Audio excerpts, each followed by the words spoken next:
Hi అండి. కేసీఆర్ గారికైతే కవిత తన కూతురు కవిత గారైతే ఒక లేఖ రాశారు. ఆ లేఖ అయితే సంచలనం రేపుతా ఉంది. ఎందుకంటే కేసీఆర్ చుట్టూ కొన్ని దెయ్యాలైతే అలుముకొనున్నాయి. ఆ దెయ్యాల కారణంగానే పార్టీ నష్టపోతుందని ఆయన చెప్పుకొచ్చారు. అలానే పార్టీ ఓడిపోవడానికి కారణం గూడా ఆ దెయ్యాలని అయితే చెప్పుకొచ్చింది ఆమైతే. అసలు యాక్చువల్‌గా ఈ లేఖ ఎలా బయటకొచ్చిందని అయితే క్వెషన్ చేసింది. ఎందుకంటే ఆమె పర్సనల్‌గా నేను మా తండ్రి గారికి లేఖ రాశాను. అది బయటికి ఎలా వచ్చింది? దాన్ని ఎవరు పబ్లిష్ చేశారు పబ్లిక్‌గా అని అయితే ఆమైతే ప్రశ్నిస్తూ ఉంది. చూద్దాం ఏదేమైనప్పటికైతే ఆ లేఖ అయితే స్పష్టంగా అర్థమవుతుంది.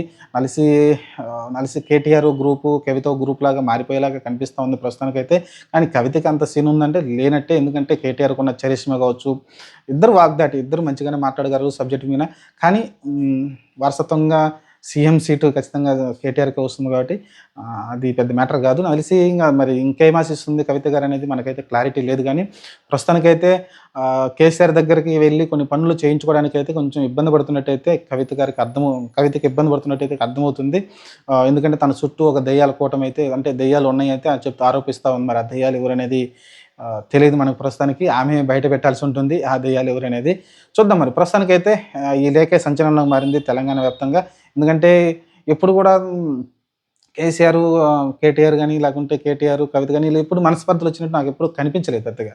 కానీ ఫస్ట్ టైమ్ మరి ఆమె అలా ఎందుకు ప్రశ్నించిందనేది తెలీదు గానీ, ప్రస్తుతానికైతే ఇది చాలా సంచలనంగా మారింది. కేసీఆర్ కుటుంబంలో ఏదో లోకలోకలు జరుగుతున్నట్టయితే అర్థమవుతుంది. చూద్దాం మరి ఏం జరగబోద్దో. ప్రస్తుతానికైతే లేఖ చాలా సంచలనంగా మారింది. ఆ దెయ్యాలు ఎవరనేది మునుముందు మనకి తెలుస్తది.